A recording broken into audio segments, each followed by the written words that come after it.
All right. Welcome to episode 296 of Together BHA. We will be reviewing whatever the hell that was at the Hill Dickinson Stadium today. Brighton just robbed of a 3 points at the beginning of that. Can't even get my words out. I'm so annoyed. Last week, we were kind of robbed of a victory right at the end by Muniz with a great finish. This week, there was no chance of feeling hard done by, was there, Adam? Today was a pretty comprehensive, just crap performance from the Albion from start to finish. Yeah, I mean, I know we anticipated this might be a situation where the team get overawed by the occasion. That said, I think Naylor pointed out that our first away game over the last 6 seasons, we've won. That didn't feel like that today. What's slightly weird about this whole thing, despite the fact that we got roundly beaten and the performance was horrible, is that you could argue that we could have, if we could finish, we should have comfortably sort of won that game. Some absolutely golden opportunities. And I think you might be able to say that this was one of Danny Wellbeck's worst performances in a Brighton shirt. It was really quite terrible from him. And then no one else really showed up. Baleba went off with a suspected injury, miss a penalty. Like, what else could you do to... Oh, miserable game. Yeah, I mean, it started off fantastically well, right? With Jorginho being not even in the squad after getting injured. Same player who won us the penalty last week, and obviously a pretty great player, not in the squad at all, hurt. Followed up by, as you say, well, we'll talk about Wellbeck's performance after the fact. Obviously, we were going to struggle here. Like I said before, I think I said it in the last episode, but generally teams win their first game at home in a brand new stadium. If they don't, they draw. They certainly don't lose. But you're right. Albion really should have been like ahead and cruising at halftime and finished them off in the second half. There's another world where we comfortably beat them 3-0 just like last season and move on just very easily. But we didn't. And we were pretty clearly outclassed in that second half by what I thought was actually a pretty poor Everton side all the way through, which speaks volumes as to what was put out there by us, especially in that second half. Looking at that lineup, how did you feel? This was basically the exact same 11 with Wellbeck in and Georgie out. Matt O'Reilly got a start again. We obviously saw Baleba and Ayari in the middle of the park as well. De Kuiper on the left, Weaver on the right. Despite having a couple of right backs on the bench now, we are continuing with Matt Weaver at right back. What did you feel about that? How did you feel, what was the thought process going behind when you saw that lineup? Well, in these types of games, I don't want Ayari to start, and I want a little bit more physicality in the midfield, and I would have happily have had either Hinshelwood or Gomez play in his place there next to Baleba, or you even move Weaver inside, right, and you actually play a right back, heaven forbid. And the other thing you sort of looked at there as well, outside of the Matt O'Reilly piece, was Weaver at right back against Jack Grealish. You looked at that and you went, oh boy, not so sure about that one. And yeah, not that he was directly at fault for the second. You could argue his positioning was questionable for the first goal, and Jack Grealish gave him a fairly tricky time, Weaver. I think the other part you look at, which we'll probably talk about in depth, is case in point depth. The bench had no game-changing attacking players beyond Gruder on it. So when we get into a situation where we are a goal down, we are 2 goals down, and you look to your bench and go, okay, who do we bring on? You're staring down the barrel of James Milner, Coppola, Veltman, Buscagli, Steele, Hinshelwood, Gomez, and then the only two players that you'd really argue a case for attacking is Kadioglu, who came on and I thought looked terrible, and Gruder, who didn't have time to do anything.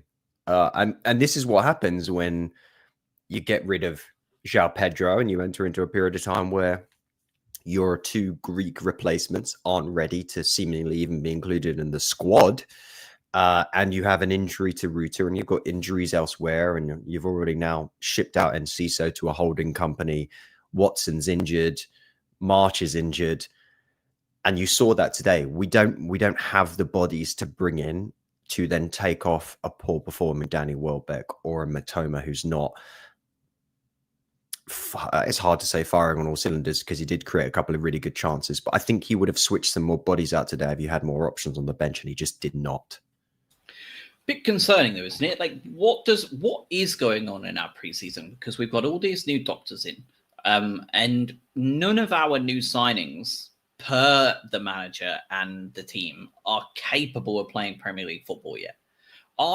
I honestly haven't seen this with any other Premier League club where they outright come out and say, no, outside of De Kuyper, not a single player that we brought in who has been here for a full preseason is capable of playing a minute of Premier League football because they're just not up to it. Is that not like an internal issue? Like, sure, like it's just very strange to me. And not only that, but the Greek fellas aren't even making under 21 appearances. They did not travel with the squad for their under 21 game either this week. Yeah, so they did the first week, and this week they didn't, right? So what are they doing? Because they didn't travel this week, and they didn't travel to Everton either, and they've had a full pre-season with us. What is going on with that group of signings? Boskagli ruled the Eredivisie last season and was imperious in Europe too for PSV. Why is he not even getting a look in this side? Why is Coppola, who was fantastic in the under 21s, not ready to play any part in this football team?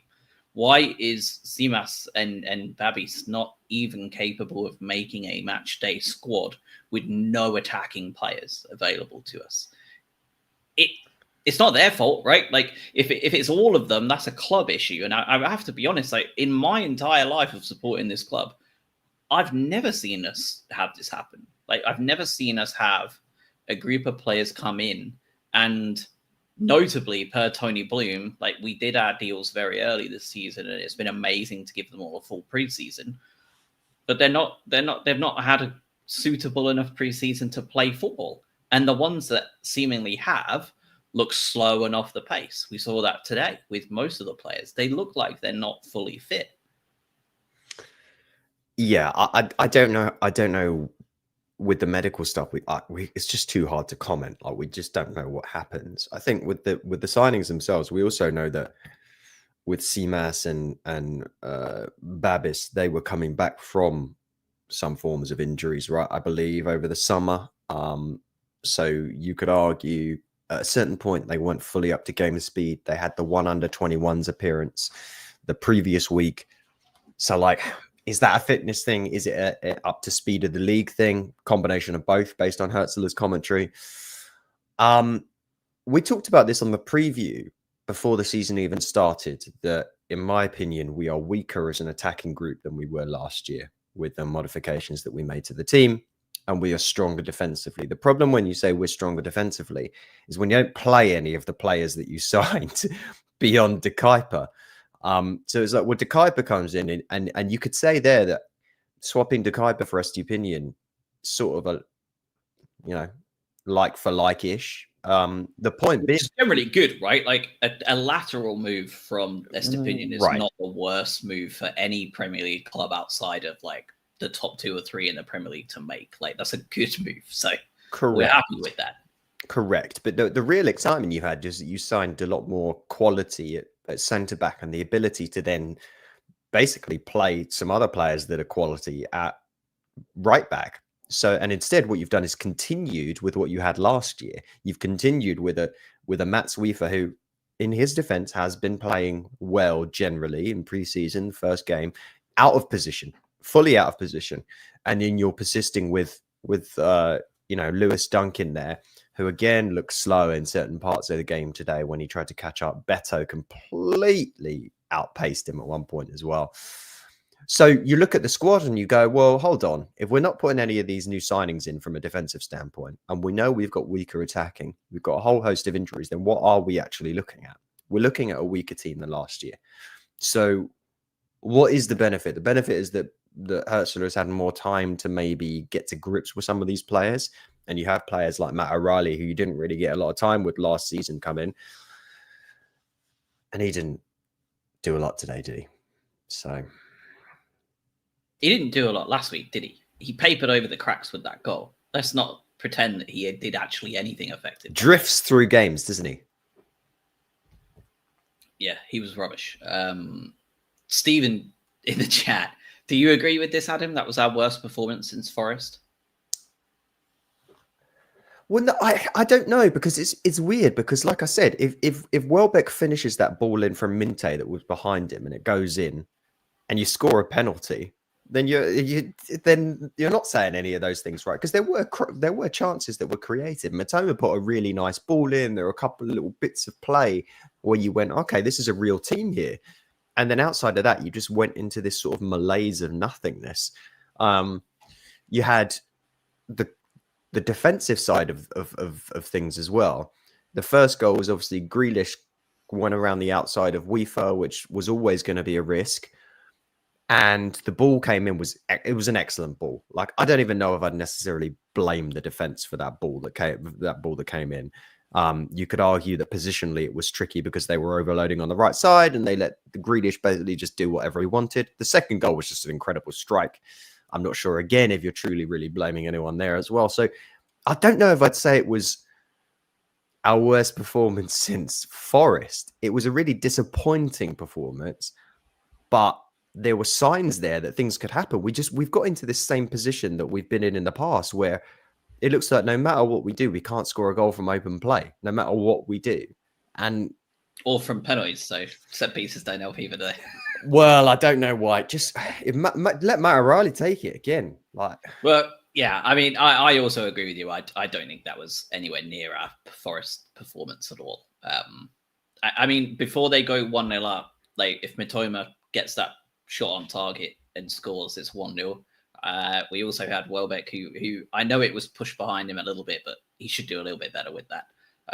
That could have been something. And then at 1-0 down just before halftime, Matt O'Reilly should have definitely scored as well, right? So like going in at the break 1-1 is a totally different. I think we'd have seen a totally different second half. Well, it's just overall we had 2.46 xG. I know the penalty contributes a lot to that, but it was better than Everton. Better possession, more passes, more xG, more big chances, more shots. I'm going to need it confirming, but I believe it's the highest xG from a Premier League team ever without scoring a goal since xG started like 3 or 4 years ago. Are you serious? Yeah, dead serious. Yeah, I need to double confirm it, but yes, that's currently the belief. I'm going to get into the actual moments in the game a little bit more and the ebb and flow, but just one last thing before we go into the actual game itself. Warren on the commentary on the BBC Sussex commentary, Ian in the chat is bringing it up. Any thoughts on bringing in an emergency striker given our current striker situation? And Warren suggested Jamie Vardy. How would you feel about that, Adam? Your face speaks volumes. I mean, are we serious? We're there already, are we? That's where we are. We played 2 games, and we're already at that. We're already at that point where we're talking about what aged journeyman striker can we bring in to solve all of the ills of the club. I don't know. It's hard, right? Because I think we're all disappointed after this, and it's easy to overreact, and it's really tough because we should, as you said, we should have walked away with 3 points last week. This didn't feel like it should have been a 2-0 defeat based on some of the opportunities that were created in the game. And instead, now we're looking at a time of listening for some people. We're quite probably going to be in the relegation zone if Manchester United beat Fulham. I think. Is that how it could potentially work out? So any points for United puts us in the bottom 3. I would love to know when the last time that was as well. If someone in the chat wants to do a little bit of Googling, while we're yapping as to when the last time Albion were in the bottom three, it would be good, because we have traditionally started obviously superbly well every year, so we don't ever really fall in that zone. I have a feeling we might be there for quite some time for now, but we'll get to that after the fact. Because outside of that first 5 minutes of the first half, they started strongly, right? Everton came out, they started strongly. We looked a little bit overawed, but we turned that tide pretty quickly, I felt. Like, we took control after about 5 minutes. Minte looked pretty good, beat his man twice, I think it was. And it all kind of resulted in a couple of big opportunities. Mitoma, that bizarre, like, allowing, like, the way it was just felt like it was dropping from the sky for so long. And then still didn't quite calculate it right, and pinged it off of the bar. And then obviously that second one where it was, again, just poor stuff from Everton, where we were able to kind of cut back, get the ball back. I think it was Minte put the ball in slightly behind an oncoming Danny Wellbeck, who honestly put the ball over the bar in like a position where it was easier to at least hit the target than miss, it felt like. And I think we all said in the chat that, like, feels like there's only one way this is going to go after a couple of these opportunities, and the punishment was pretty swift and predictable, wasn't it, when Jack Grealish placed Brighton and Hove Albion? It was the most obvious thing that could have possibly ever happened. And, you know, going further forward as well, it was the most obvious thing that we wouldn't score the penalty. Like, I couldn't have been more confident we weren't scoring that penalty. And yeah, it was well played from Grealish. There were a few things just to give. I know we don't want to do this ever, but to give credit to some Everton players.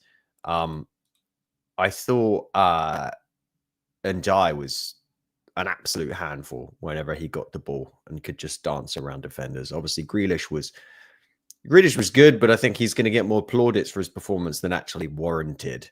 It's not like the assist for the second goal was particularly elaborate. First ball in was obviously excellent. Again, he's playing against a guy at right back who isn't a right back. But the other guy that I thought was really impressive, they're two deep line defenders, Gay and the other guy who I don't know, how do you even say those letters? Irogunbunum or something? Whatever. I'll let you make that effort. That guy, I thought they were really, really good. And that made it tough. And again, it goes back to what we talked about before. When they pushed on, you then had, a seemingly sort of partially injured Baleba at one point, and then Yasin Ahiari, who's just going to get bodied by those guys completely. And you saw that these guys were just out muscling, and didn't help that Atwood was basically giving every bloody decision to them as well. Any kind of 50-50 went to Everton, shockingly. But yeah, it was a decent goal from them. Everyone got baited in over on the left side, or Everton's right-hand side. Jack Grealish was on his own. Weaver had to move inside to basically balance things out. Then Grealish just had a ton of time and could do exactly what he wanted, and he just danced around, put the ball in, excellent ball in. No one did anything defensively, and I was just left alone to pop it in the back of the net. And he'd started the move as well, and created that space and created that ball out to Grealish. So yeah, he was very good against us at the Amex as well under Moyes in his first game. You know, where he predictably came and dicked us over then as well, when we were on a great run. He has looked good every time I've seen him, honestly. And he's probably going to be a reason that they finish quite well this season, especially with Grealish now on the left. It's a left and a right hand side that are very strong, which makes it kind of more frustrating, because I look at Minte and Mitoma and think we're just as good as those two. Why are they not performing at the same level? Why are they looking so crap while these two look so incisive? Obviously at 1-0 down, the pressure was on. It became pretty choppy. I felt like there was a long period there where it felt like it never left that middle third. But the chances didn't exactly dry up for us, did they? Like, there was that absolute thunderous long range effort from Van Hecker that I think was deflected. It was a big deflection. Crashed off the post, didn't it, as well? Which, also, I think speaks volumes for the fact that he was taking a shot from there already at that point. Well, he was our centre forward for the last 10 minutes. He was, yeah. He was playing the big target man role. And then shortly before halftime, just a really poor back pass from Tarkowski, just not paying attention to the world around him at all. Drops in Matt O'Reilly for what felt like his first touch of the football, outside of the penalty that he scored last week. And for a season finisher, it's the simplest of finishes, really.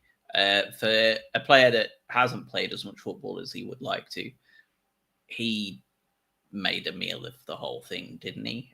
He went out wide, never needed to. Could have took an extra touch where he was, didn't. Could have passed it wide over to Minte for a tap in, didn't. And ended up taking a really low probability shot, narrow, for Pickford to just stretch across and make the save pretty easily. And the follow up was even poorer.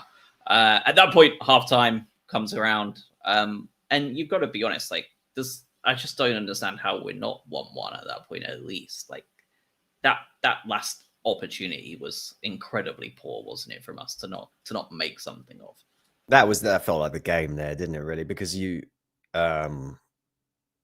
if he just Matoma was just stood in acres of space that he could have just passed it. And you're right, and the problem, Jordan Pickford has tons of weaknesses, but one of his strengths is he can get out really well and spread the ball and make a save like that fairly comfortably, and he did. Obviously, today was Jordan Pickford decided to play like heroic Jordan Pickford as opposed to bumbling idiot Jordan Pickford, which was frustrating for us. But yeah, I mean, you really look at that first half on paper and you go, okay, right, we hit the woodwork twice. Matoma cracked an incredible volley.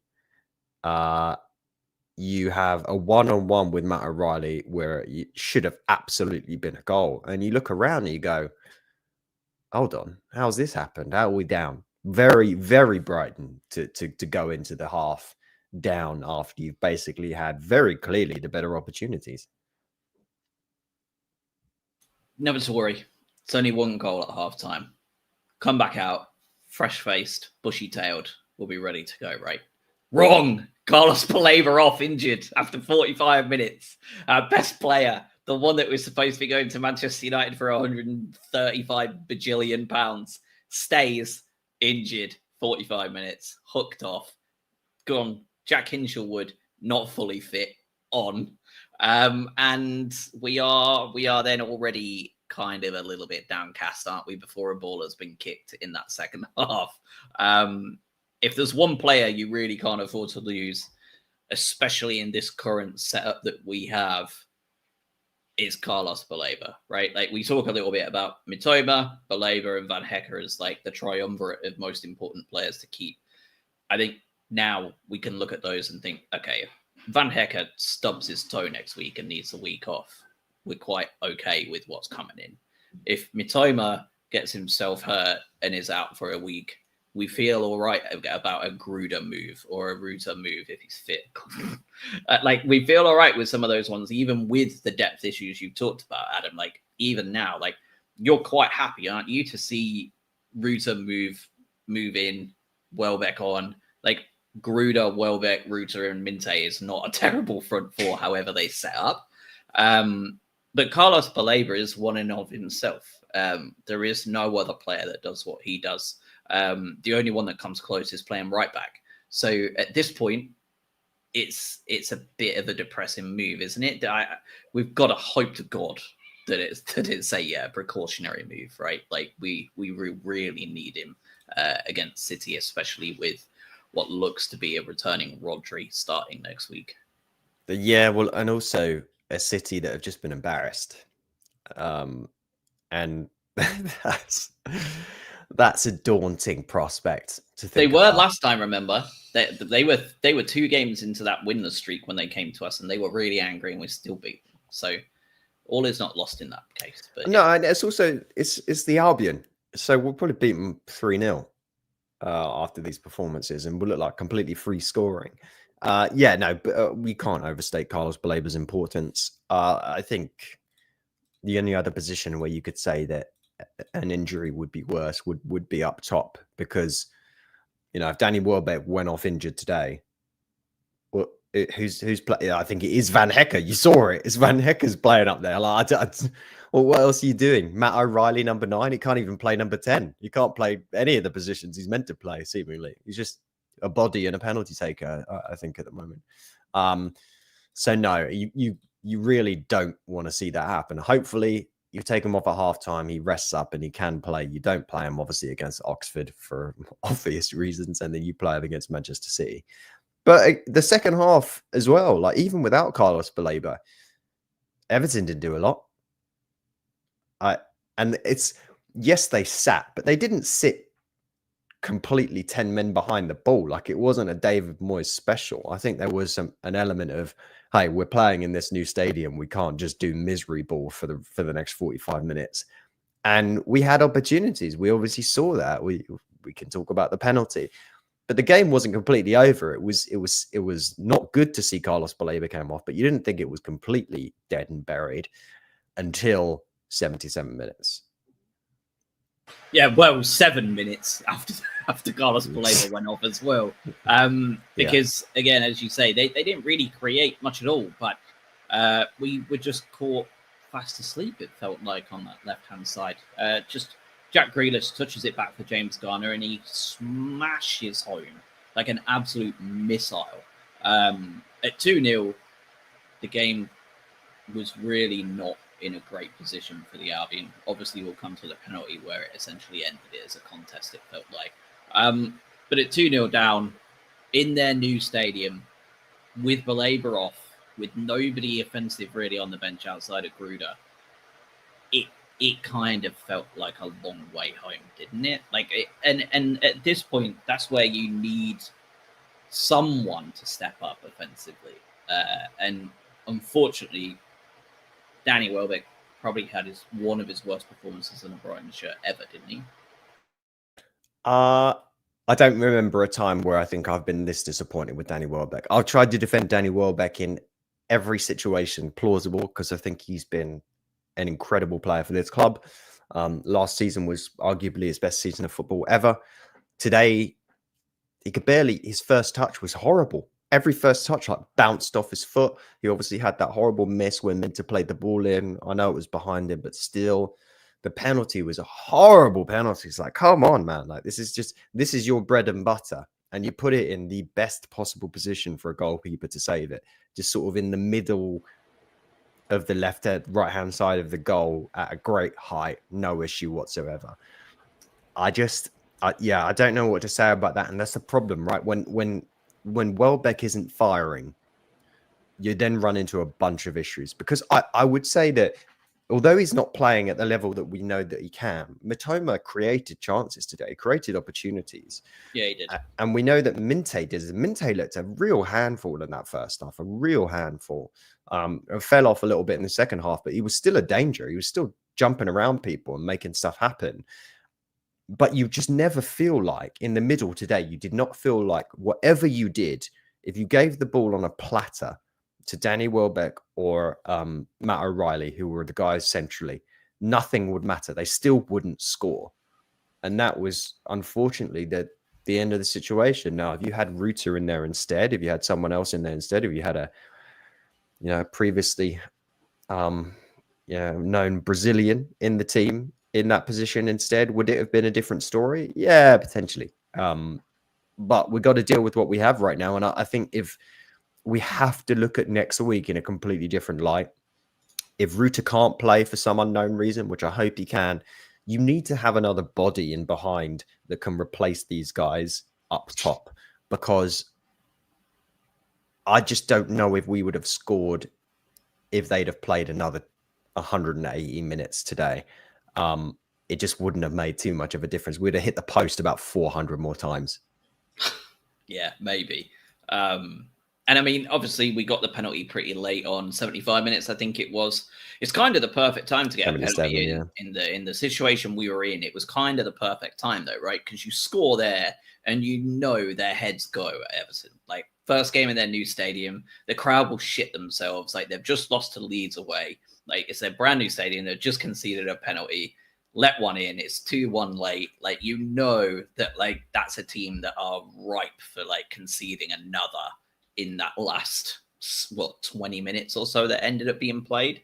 And I think it was the dude in the chat says, when Wellbeck had the ball for the penalty, I assumed he was the decoy for O'Reilly.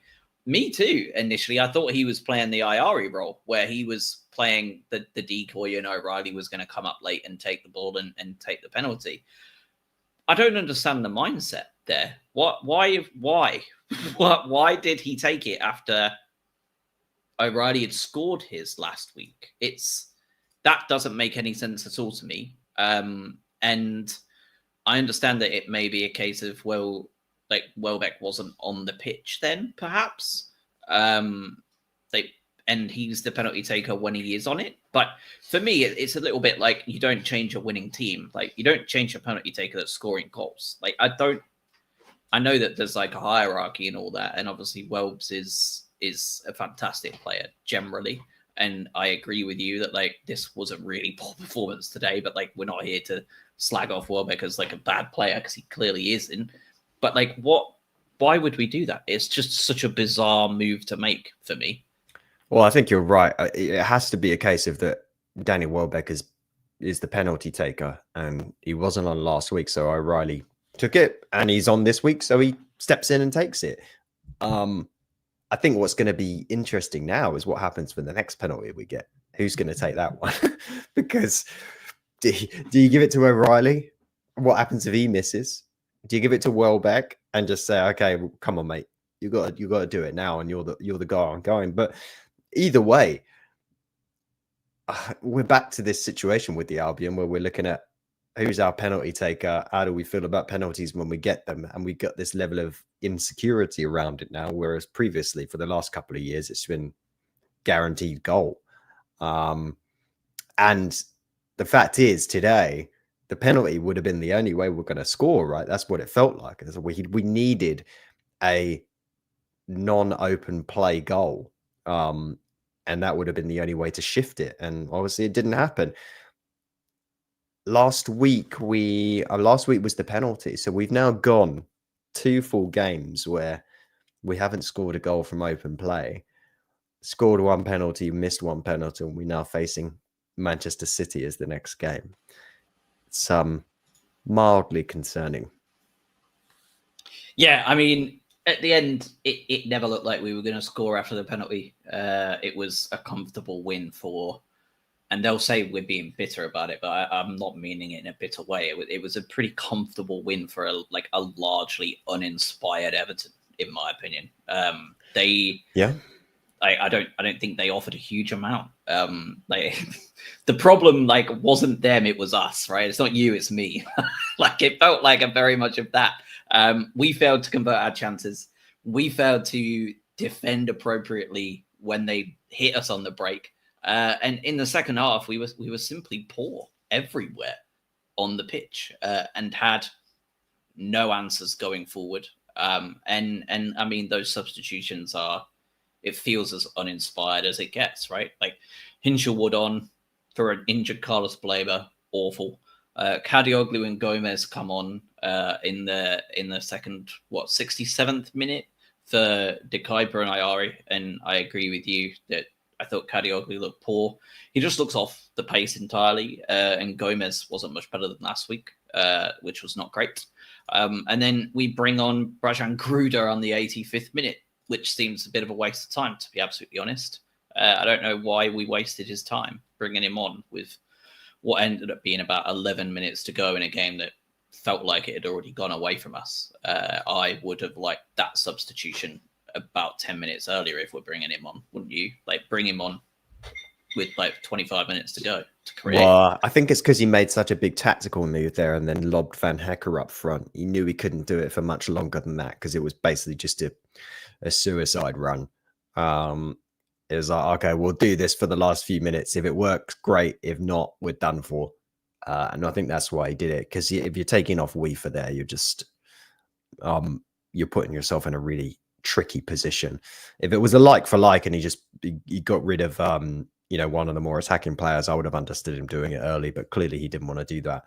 Yeah, I know, Andy, we talked about this before you jumped on, but we don't have the bodies to have more attacking players on the bench right now beyond the two guys that seemingly Hertzler is not ready to put in the team in Seamas and Kostulis. So until they're ready, this is what we're looking at when we have an injury, when Ruta can't play, when March is injured for the foreseeable future, when you've got Watson out. This is your team. These are your attacking options. That's what it is. So I feel it's unlikely the club is going to do any more business before the end of the window, quite personally. I don't know about you, Josh, but it's going to be the same as they always give the soundbite, and I fully believe them on this. If an opportunity provides great value at the right time, we'll take it, but otherwise, we'll not be making any more moves. And I think that's exactly the truth. And there will be no value at this particular moment in time. So no.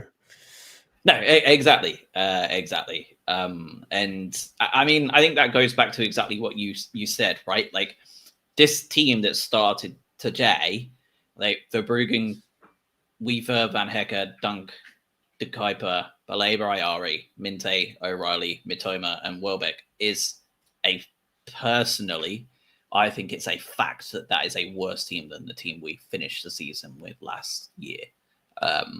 And that may change when the new signings come in. The issue is that those new signings have been with us for 2 months and they're not even close to ready yet. So that's not good. Do you want to give any player a man of the match shout out? I have a good stat for you because I've never seen this before. Danny Welbeck put up a 4.98 rating on Who Scored today. I've never seen a player hit the fours. So that's a horribly impressive stat, I guess would be the right way of putting it. It's not one you ever want to see, but it confirms our eye test, right, as fans, that really was probably one of his worst performances as an Albion shirt, and you got to hope that that was a one-off. We don't see that become a regular thing as he comes to the end of his career.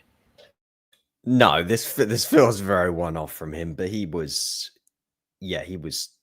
absolutely appalling today. Appalling. Man of the match.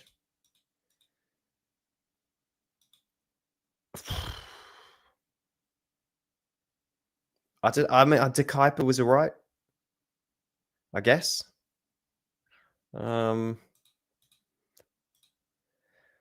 Weaver had a lot of tackles. No one. I didn't watch anyone was like, oh wow, they're playing out of their skin. Yeah, I don't know. I don't know if I've got one. I really don't. Neither do I. I genuinely don't. I thought Minte was good. I thought he was probably, him and Mitoma were the only bright sparks, really. They both look really good on the wing. They provided 7 key passes between them, and not a single one was acted upon, unfortunately. I mean, I guess let's just be negative and talk about the poor players, because Danny Welbeck was obviously very poor. Do you think Bart Verbruggen could have done better with the Garner shot? Well, someone said that in the chat, Luke, earlier, about replacing him with a standee. And some other people talking about, well, is Minte out of the match in the chat here as well.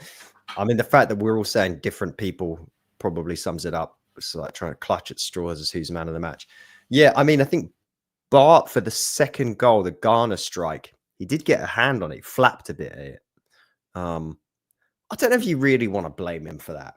We've seen glaring errors from Bart Verbruggen. The first was a really good ball in from Grealish, and as a keeper there, you're in a really challenging spot because your positioning has to be in a certain place. The ball, if it gets tipped on at the front post, you're in the wrong spot. If it gets hit in the back post, you're in the wrong spot. He's caught in no man's land a little bit there. You have to rely on the defenders to get rid of that ball. And yeah, the second he flapped a bit, but it was a really hard strike.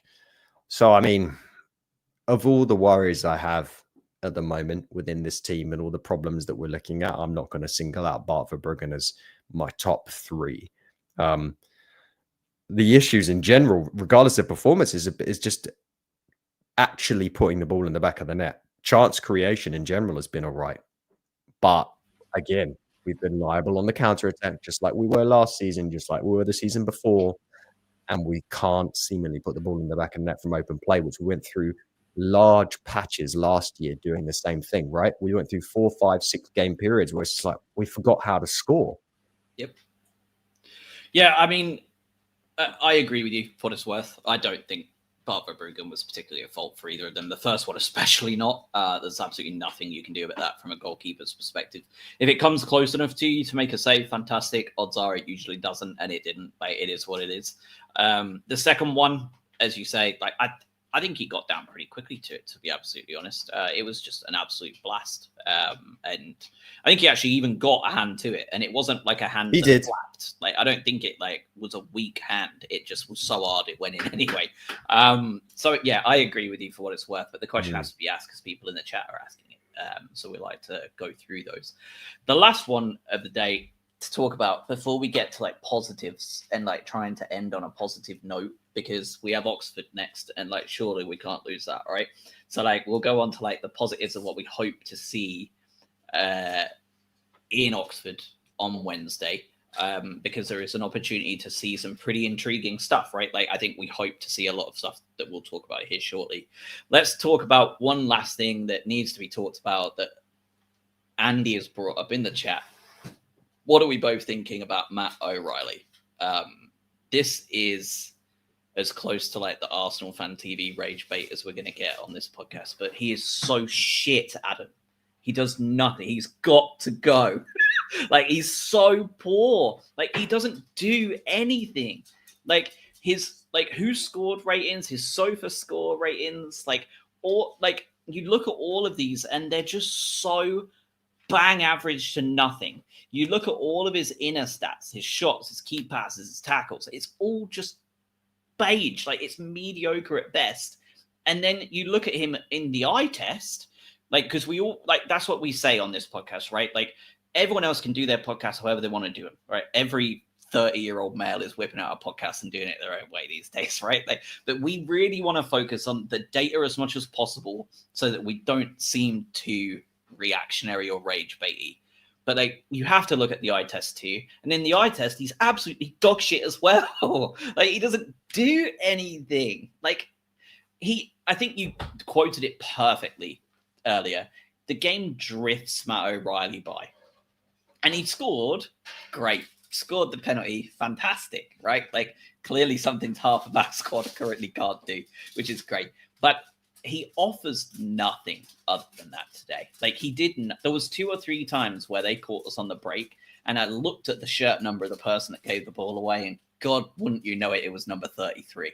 I looked at the times when we were going forward and that ball was coming in, and I expected to see 2 shirts in there. God knows it wasn't number 33 in there, and it was Wellbeck on its own. Oh, it's like, Lewis Dunk you're quoting now, isn't it? I mean, I just don't know what he's doing. Like, he's just poor. And like, he came to us from Celtic highly rated, right? And the argument was that, well, he's looked poor and slow because he had the injury, right? Understandable, horrendous. And he came back and he's getting into the speed of things and he's getting into the Premier League life. And now we're playing him out of position. So it's actually our fault. Well, we've played him in 2 games that are very winnable games in his best position.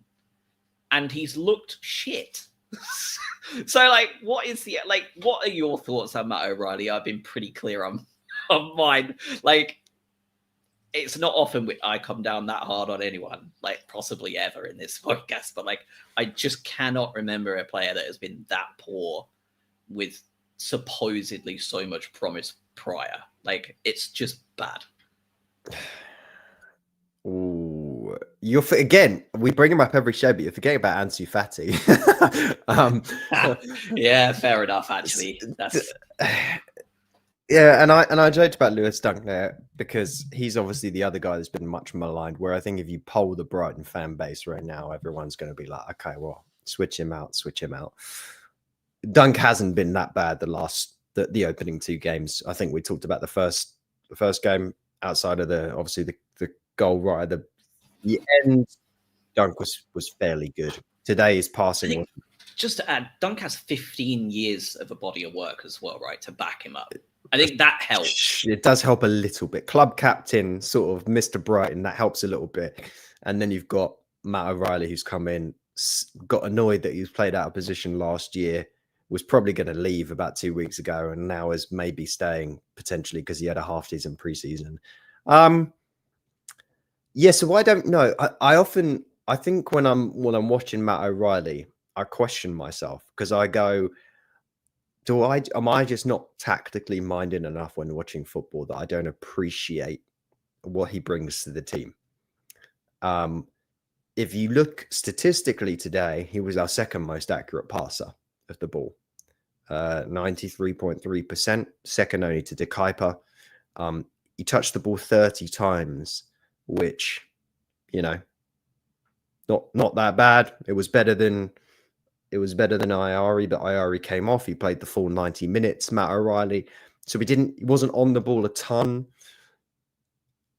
I agree with you. There doesn't feel to be much incisiveness to his game at the moment. He had a snapshot at one point that was completely terrible. He had a header that was completely off target. And Andy's talking about this. He jogs about like I said earlier. He sort of ambles. He just strides around, and he always feels like he's never going to get the ball in a contested situation because his leg moves so slowly. I don't really understand why. And I don't know whether I need to go back and watch some of his SPL highlights to get an understanding of what type of player we're actually hoping for, or whether this is the player and he can't adapt to the speed of the Premier League. And that's why maybe Serie A would have been a good move for him. Slightly slower pace of play there, and he can start to, wind up and stretch his legs and stride along the pitch like some sort of aged gazelle and start punting balls in the net. Maybe that just doesn't work in the Premier League. If he's our option, if he's our starting player, I think we're running into a problem. And I don't know whether we've ever seen a single game from Matt O'Reilly in a Brighton shirt yet where we go, there's the guy we saw. We haven't seen that yet. I think it makes it more baffling to me knowing how strongly Gruder finished the season. And he's been demoted essentially because he had the audacity to play in the under-21s Euros. Like, that's how it feels. He's came back, had that extra rest, rightly, him and Jack and Coppola. Although I don't think Coppola had us. I think he came back pretty much on time, didn't he? Because they went out that slight bit that week earlier. But it feels like Gruder has almost lost his spot solely because he went to the Euros and didn't get the same preseason that Matt O'Reilly did, which seems a bit bizarre to me given these first two games. Okay, let's move on because we'll just have to see what the lineup looks like against City. Between then and now, we have a game to right the brains in the ship a little bit. The psychological factor of getting a win this season would be quite nice. And we traveled to the Kassam Stadium on Wednesday. Sold out quick. But we, in talks of a starting 11, I'm honestly if it's a starting 11, I'm hoping to see. I'm probably more excited to see what this one does than the last two. Stealing goal, I assume. Do you agree? Yeah, you just got to play all the players that aren't playing. Yeah, Boscagli and Coppola start, right? At centre half, Veltman at right back. Yep. Jack Hinchelwood at left back. Just because I don't know who else would go at left back. Well, really. I don't know if maybe just start Kadioglu, get him actually game time from the start, right? Yeah, Kadioglu, Coppola, Veltman, Boscagli at the back. You've got to have Hinchelwood, Gruder, Milner. I think definitely gets a game here. This is where he gets a game of football, get a full 90 minutes under his belt. Gomez definitely plays. And then I think you probably, to me, surely we see Gruder and then, surely one of the Greek lads gets involved here, right? Simas has to start at least. Yeah, I would be shocked if he didn't. I would be shocked. And plays. He's got to play minutes unless there's some kind of injury. We'll lob in some of the some of the youngsters as well, right? Harry Outside Howell, of the right? Howell probably come in, right? Alfie in the chat saying Facundo Bonanotte is better in the 10 than Matt O'Reilly. I don't disagree with you first and foremost because I'm in my feels about him. But at the same time, he's almost definitely going out on loan. It seems that we really want him to get a domestic loan to finish off that run to get him to be a homegrown player. Do you think he has any involvement in the squad at Oxford, or do you think we don't do that to not cup tie him for wherever he potentially goes? Because I'm assuming it will probably be a championship club that might be like, well, actually, we want to have a little bit of a run here and make a little bit of cash. Like, we would quite like Bonanotte to be fit for us, like to cruise through 2 rounds or 3 rounds of the Carabao Cup. Well, hasn't all the noise been about him going to Dortmund? Isn't that what I've been reading? That's a permanent deal, though, that's being like that the rumors are doing. But only stuff that's coming from Naylor is that it's solely a loan deal and it's going to be domestically. So make of that what you will. But usually it's the yeah. I mean, at the end of the day, Naylor is the club mouthpiece, right? For all intents and purposes. That's not the disrespect. It's when it comes from him, we know it's pretty accurate because it's coming from them. So, like, to me, I think that's probably a case that he will be going. Yeah, I don't think he'll play. I think he's going to be gone. Seema? He's gone as well, isn't it? I just don't think the club is going to bother putting players in that they're going to get rid of. These cup opportunities are great times to be able to actually get some experience into players that you do actually want to see in a Brighton shirt and get up to speed and get up and running over the course of the season. I don't think they'd waste it unless you're completely ravaged by injury, which you could argue in some positions we sort of are already. I don't know if he'll waste this game time on players that aren't going to be at the club any longer.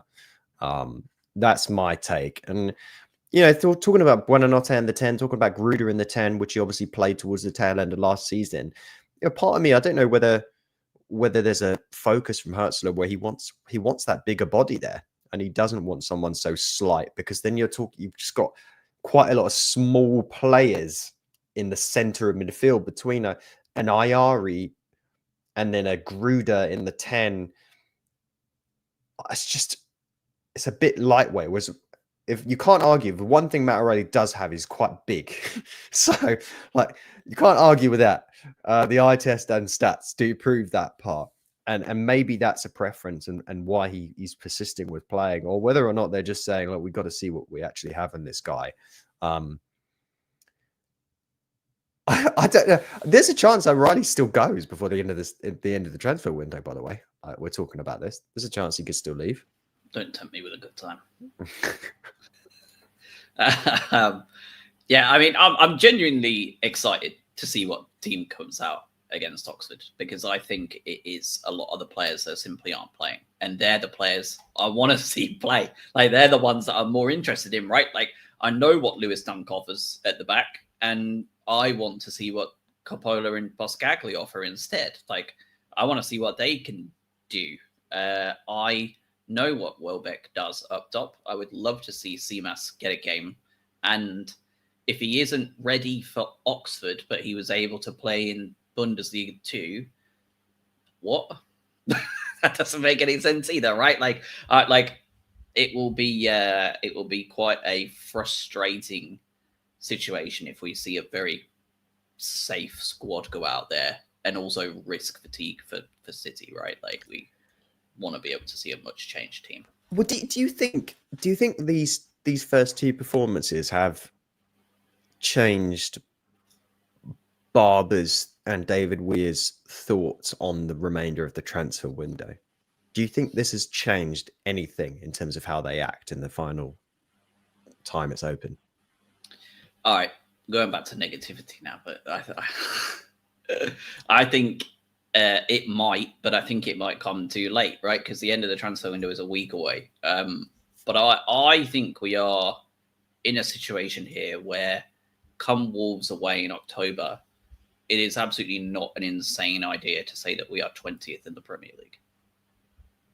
We have Manchester City at home, we have Bournemouth away, we have Spurs at home, and we have Chelsea away.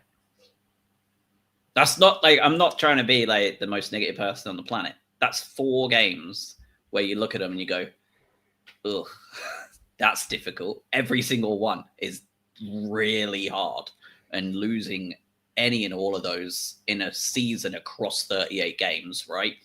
You get to the end of the season, you go, oh, we lost to Manchester City at home. We lost to Bournemouth away. We lost to Thomas Frank's Tottenham that looks very different to Ange's at home. And we lost to Chelsea away this season. You look at those across 38, you go, okay, don't you? Like, if you look at that, you do truly in a vacuum go, okay, like, fair enough. Like, they're 4 games that I'm not massively shocked to see we lose. We lose those now after with 1 point on the board. Like, I don't know. Like, come Wolves away, like, it's one of those situations where I think we could be in with some really scary situations. And I'm getting through here that that Carlos Baleba was taken off of the pitch for tactical reasons. Yeah, that's a quote from Hertzler. It wasn't an injury. God give me strength, because I want to give this man a chance. I still don't know what Hertzler football is. I haven't for a full season, and I still don't in these 2 games. We've had some horrendous results under him, but the fact of the matter is we finished 8th, and barring a dodgy VAR decision and a dodgy UEFA tribunal, we've made Europe, right? So, like, that's a fact. Like, under his leadership, that's exactly where we would be, barring a couple of very weird decisions. But I cannot understand why we are so far behind on player readiness. I cannot understand what some players are offering to this football team right now. And I cannot understand why you would substitute our best football player in the transfer window where he's already been headhunted, by the way.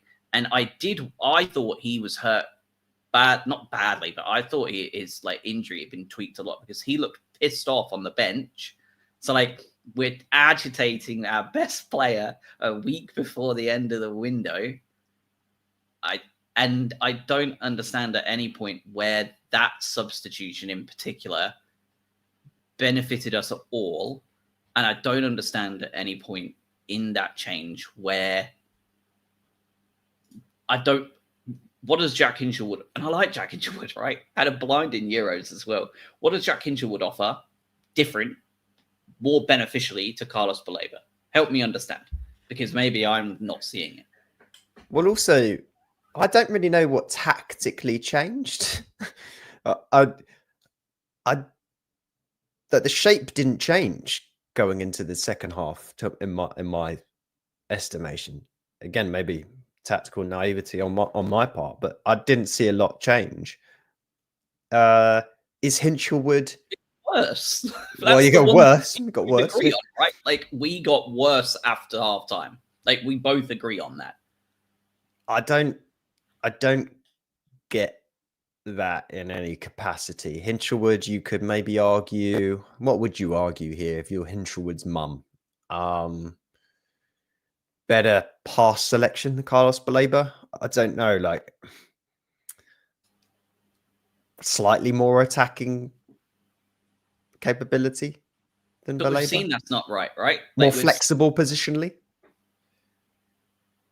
Carlos Baleba played about 8 games at centre half last year and scored an absolute howitzer against West Ham. So, like, he's got everything. I'm trying to defend the undefendable in some ways, because I don't understand why you would take off Carlos, because Carlos Baleba was also not bad in the first half. Like, he wasn't very energetic. You're like, okay, great. At least his engine is going. That is confounding to me. That is confounding. Would it have made any difference if you'd have played Baleba for the whole 90 minutes? Probably not.